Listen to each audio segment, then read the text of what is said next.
നമസ്കാരം. പ്രവാസികളുടെ ന്യൂസിലേക്ക് ഏവർക്കും സ്വാഗതം. ഇന്നത്തെ പ്രധാന വാർത്തകൾ. ജർമ്മനിയിൽ 4-1 കുടിയേറ്റ പശ്ചാത്തലം ഉള്ളവരാണെന്ന് പുതിയ കണക്കുകൾ പുറത്തുവന്നു. ജർമ്മനിയിലെ ജനസംഖ്യയിൽ കുടിയേറ്റ പശ്ചാത്തലം ഉള്ളവരുടെ എണ്ണം റെക്കോർഡ് വേഗത്തിൽ വർദ്ധിക്കുന്നതായി റിപ്പോർട്ട്. ഫെഡറൽ സ്റ്റാറ്റിസ്റ്റിക്കൽ ഓഫീസിന്റെ ഏറ്റവും പുതിയ കണക്കുകൾ പ്രകാരം രാജ്യത്തെ 4-1 കുടിയേറ്റ പശ്ചാത്തലം ഉള്ളവരാണ്. ഇതിലെ പ്രധാന വിവരങ്ങൾ ഒറ്റനോട്ടത്തിൽ പറഞ്ഞാൽ ആകെയുള്ള 84.5 മില്യൺ ജനസംഖ്യയിൽ ഏകദേശം 2.18 കോടി ആളുകൾ കുടിയേറ്റ പശ്ചാത്തലമുള്ളവരായി ജർമ്മനിയിലുണ്ട്. ഇത് രാജ്യത്തെ ആകെ ജനസംഖ്യയുടെ 26.3%. 2024 അപേക്ഷിച്ച് 0.5% വർധനയാണ് രേഖപ്പെടുത്തിയത്. എങ്കിലും കഴിഞ്ഞ വർഷങ്ങളെ അപേക്ഷിച്ച് കുടിയേറ്റത്തിന്റെ വേഗത അല്പം കുറഞ്ഞിട്ടുണ്ട്. ഇനി ആരാണ് കുടിയേറ്റ പശ്ചാത്തലം ഉള്ളവർ എന്ന് ചോദിച്ചാൽ 1950 ശേഷം ജർമ്മനിയിലേക്ക് കുടിയേറിയവരോ അല്ലെങ്കിൽ അവരുടെ 2 മാതാപിതാക്കളും കുടിയേറ്റക്കാരായവരോ ആണ് ഈ വിഭാഗത്തിൽ വരുന്നത്. ജർമ്മനിയിലെ കുടിയേറ്റക്കാരിൽ 39%വും ഇനി പറയുന്ന 5 രാജ്യങ്ങളിൽ നിന്നുള്ളവരാണ്. പോളണ്ട്, തുർക്കി ഈ 2 രാജ്യങ്ങളിൽ നിന്നും 15 ലക്ഷം വീതം ആളുകളാണ് ഇവിടെയുള്ളത്. ഉക്രൈൻ എടുത്താൽ 13 ലക്ഷം ആളുകളുണ്ട്. റഷ്യ, സിറിയ തുടങ്ങിയ രാജ്യങ്ങളിൽ നിന്ന് 10 ലക്ഷം വീതം ഉണ്ട്. ഇതിൽ ശ്രദ്ധേയമായ ഒരു കാര്യം, കുടിയേറ്റ പശ്ചാത്തലമുള്ളവരിൽ ഭൂരിഭാഗവും യുവാക്കളാണ്. 25 മുതൽ 34 വയസ്സ് വരെയുള്ള പ്രായക്കാരാണ് ഇതിൽ 1/3 എന്ന കണക്ക് ഉള്ളത്.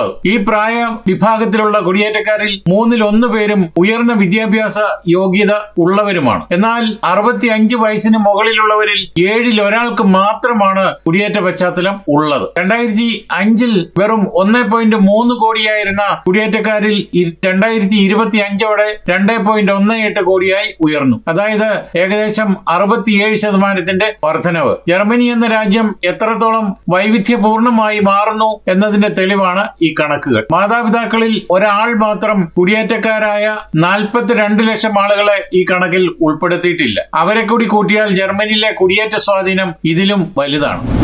സെന്റ് പീറ്റേഴ്സ് ബസിലിക്കയിൽ ഇന്ന് 10 പുതിയ വൈദികരെ ലിയോ 14 മാർപ്പാപ്പ തിരുപ്പട്ടം നൽകി അഭിഷിക്തരാക്കി. ആത്മീയ ചൈതന്യം നിറഞ്ഞ അന്തരീക്ഷത്തിൽ വത്തിക്കാൻ സെന്റ് പീറ്റേഴ്സ് ബസിലിക്കയിൽ വെച്ച് 10 ഡീക്കന്മാർക്ക് ലിയോ 14 മാർപ്പാപ്പ തിരുപ്പട്ടം നൽകി. ഞായറാഴ്ച രാവിലെ കൃത്യം 9 മണിക്ക് ആരംഭിച്ച തിരുക്കർമ്മങ്ങൾ 2 മണിക്കൂറിലധികം നീണ്ടുനിന്നു. മാർപ്പാപ്പ തന്റെ വചന സന്ദേശത്തിൽ വിനയമുള്ളവരും ജനങ്ങളോട് ചേർന്ന് നിൽക്കുന്നവരുമായ ഇടയന്മാരാകാൻ പുതിയ വൈദികരോട് ആഹ്വാനം ചെയ്തു. വത്തിക്കാനിലെ പഠനത്തിനും ശുശ്രൂഷയ്ക്കും ശേഷമാണ് ഇവർ മാർപ്പാപ്പയിൽ നിന്ന് നേരിട്ട് വൈദിക പട്ടം സ്വീകരിച്ചത്. വൈദിക പട്ടം സ്വീകരിച്ച 10 പേരിൽ ഒരാൾ ഇന്ത്യക്കാരനാണ്.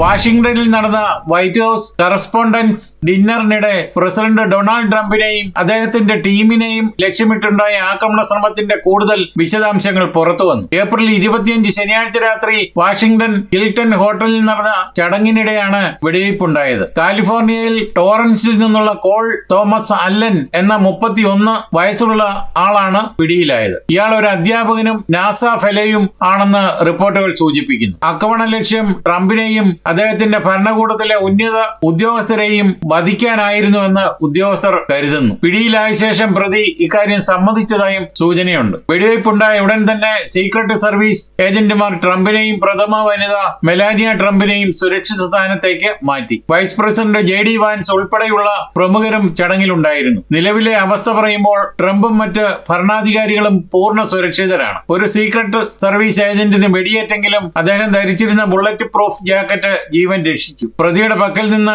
ഷോട്ട് ഗൺ, ഹാൻഡ് ഗൺ, കത്തികൾ എന്നിവ കണ്ടെടുത്തിട്ടുണ്ട്. പ്രതിക്കെതിരെ വധശ്രമത്തിന് മാത്രമല്ല ഫെഡറൽ ഉദ്യോഗസ്ഥരെ ആക്രമിക്കൽ തുടങ്ങിയ കുറ്റങ്ങൾ ചുമത്തിയിട്ടുണ്ട്. തിങ്കളാഴ്ച ഇയാളെ കോടതിയിൽ ഹാജരാക്കും. ഹോട്ടലിലെ സെക്യൂരിറ്റി ചെക്ക് പോയിന്റിലേക്ക് പ്രതി ആയുധങ്ങളുമായി അതിക്രമിച്ച് കടക്കുകയായിരുന്നുവെന്നും എന്നാൽ മിനിറ്റുകൾക്കുള്ളിൽ തന്നെ സുരക്ഷാ ഉദ്യോഗസ്ഥർ ഇയാളെ കീഴടക്കിയെന്നുമാണ് റിപ്പോർട്ടുകൾ വ്യക്തമാക്കുന്നത്. സംഭവത്തെ തുടർന്ന് നിർത്തിവെച്ച വിരുന്ന് 30 ദിവസത്തിനുള്ളിൽ വീണ്ടും നടത്തുമെന്ന് ട്രംപ് അറിയിച്ചിട്ടുണ്ട്.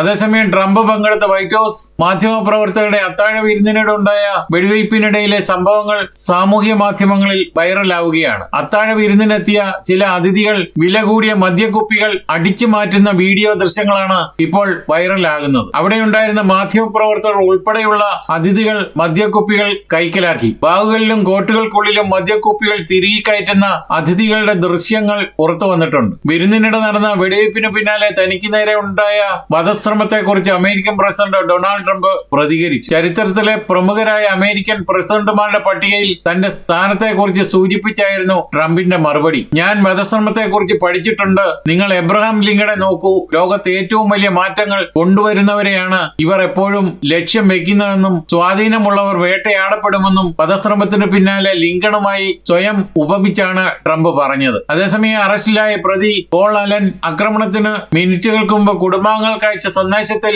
അമേരിക്കൻ പ്രസിഡന്റ് ട്രംപിന്റെ ഭരണകൂടത്തിലെ ഉദ്യോഗസ്ഥരെ മാത്രമാണ് താൻ ലക്ഷ്യം വെക്കുന്നതെന്ന് ന്യൂയോർക്ക് പോസ്റ്റ് പുറത്തുവിട്ട സന്ദേശത്തിൽ വ്യക്തമാക്കുന്നുണ്ട്. ഒരു ബാലപീഡകന്റെയും ബലാത്സംഗിയുടെയും രാജ്യദ്രോഹിയുടെയും കുറ്റകൃത്യങ്ങളിൽ എന്റെ കൈകൾ പങ്കാളിയാകാൻ ഞാൻ ഇനി ആഗ്രഹിക്കുന്നില്ല എന്ന് പോൾ അലൻ കുറിച്ചു. ട്രംപിന്റെ പേര് നേരിട്ട് പരാമർശിക്കുന്നില്ലെങ്കിലും മുൻപ് പറഞ്ഞ എപ്സ്റ്റീൻ ഫയലുകളുമായി ബന്ധപ്പെട്ട് ട്രംപിനെതിരെ ഉയർന്ന ആരോപണങ്ങളെ സൂചിപ്പിക്കുന്നതാണ് പരാമർശങ്ങൾ. ട്രംപ് പങ്കെടുത്ത പരിപാടിയിൽ വെടിവെയ്പ് ഉണ്ടാകുന്നതിന് മുമ്പ് white house press secretary Karoline Leavitt നടത്തിയ പരാമർശങ്ങൾ വൈറലായി. ഇന്ന് രാത്രി വെടിയുണ്ടകൾ പായുന്നത് കാണാം എന്നായിരുന്നു കരോലിൻ ഫോക്സ് ന്യൂസ് ചാനൽ പ്രതിനിധിയോട് തമാശയായി പറഞ്ഞത്. അതിന്റെ തൊട്ടു പിന്നാലെയാണ് വെടിവെയ്പുണ്ടായത്. ഹോട്ടലിൽ അതിഥിയായി എത്തി മുറിയെടുക്കുകയും ബാഗിൽ തോക്കുമായി പതുങ്ങി എത്തുകയും ട്രംപിന്റെ സുരക്ഷാ കോട്ട തകർത്ത് അലൻ ഗോൾ എന്ന വില്ലൻ മെറ്റൽ ഡിറ്റക്ടർ ഇല്ലാത്ത ഹാളിൽ ബാർ കോർട്ടുകൾക്കിടയിൽ ആയുധം സെറ്റ് ചെയ്ത് കയറിയത്, അതും ഡൊണാൾഡ് ട്രംപിന്റെ തൊട്ടടുത്ത് എത്താൻ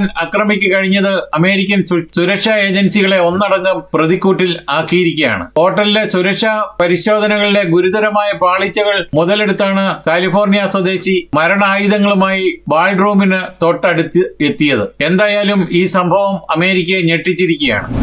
ന്യൂഡൽഹിയിലെ ഇന്ദിരാഗാന്ധി അന്താരാഷ്ട്ര വിമാനത്താവളത്തിൽ സ്വിസ് എയർ വിമാനത്തിന് തീപിടിച്ചു. ഞായറാഴ്ച പുലർച്ചെ 1 മണിയോടെ സ്വിറ്റ്സർലൻഡിലെ സൂറിച്ചിലേക്ക് പുറപ്പെടേണ്ടിയിരുന്ന വിമാനമാണ് റൺവേയിൽ വെച്ച് അപകടത്തിൽപ്പെട്ടത്. പൈലറ്റിന്റെ മനസാന്നിധ്യം കൊണ്ട് വലിയൊരു ദുരന്തം ഒഴിവായെങ്കിലും എമർജൻസി എക്സിറ്റ് വഴി പുറത്തിറങ്ങുന്നതിനിടെ 6 യാത്രക്കാർക്ക് പരിക്കേറ്റു. പുലർച്ചെ 1:08 റൺവേ 28 പറന്നുയരാൻ വേഗത കൂട്ടുന്നതിനിടെ വിമാനത്തിന്റെ 1ാം നമ്പർ എഞ്ചിൻ തകരാറിലായത്. നിമിഷങ്ങൾക്കകം എഞ്ചിനിൽ നിന്ന് തീയും പുകയും ഉയരുന്നത് ശ്രദ്ധയിൽപ്പെട്ടതോടെ പൈലറ്റ് വിമാനം അടിയന്തരമായി ബ്രേക്ക് ചെയ്ത് നിർത്തുകയായിരുന്നു. ഈ സമയത്ത് മണിക്കൂറിൽ ഏകദേശം 192 കിലോമീറ്റർ വേഗതയിലായിരുന്നു വിമാനം. 4 കുഞ്ഞുങ്ങൾ ഉൾപ്പെടെ 228 യാത്രക്കാരാണ് വിമാനത്തിൽ ഉണ്ടായിരുന്നത്. തീ പടരുന്നത് കണ്ട് പരിഭ്രാന്തരായ യാത്രക്കാരെ എമർജൻസി സ്ലൈഡുകൾ വഴി അതിവേഗം പുറത്തിറക്കി. ഇതിനിടയിലാണ് 6 പേർക്ക് പരിക്കേറ്റത്. അവരെ ഉടൻ തന്നെ ആശുപത്രിയിൽ പ്രവേശിപ്പിച്ചു. അപകടത്തെ തുടർന്ന് ഡൽഹി വിമാനത്താവളത്തിലെ 28ാം നമ്പർ റൺവേ താൽക്കാലികമായി അടച്ചു. അഗ്നിശമന സേന ഉടൻ സ്ഥലത്തെത്തി തീ പൂർണ്ണമായും അടച്ചതിനാൽ വലിയ അപകടം ഒഴിവായി. ഇന്ധനം നിറച്ച വിമാനമായതിനാൽ തീ പടർന്നിരുന്നുവെങ്കിൽ വലിയ പ്രത്യാഘാതങ്ങൾ ഉണ്ടായേനെ. സംഭവത്തിൽ സ്വിസ് എയർ ഉന്നതതല അന്വേഷണത്തിന് ഉത്തരവിട്ടിട്ടുണ്ട്. യാത്രക്കാർക്ക് ഉണ്ടായ ബുദ്ധിമുട്ടിൽ സ്വിസ് എയർ ഖേദം പ്രകടിപ്പിച്ചു. പ്രവാസി മലയാളികളടക്കം നിരവധി വിദേശ യാത്രക്കാർ വിമാനത്തിൽ ഉണ്ടായിരുന്നു.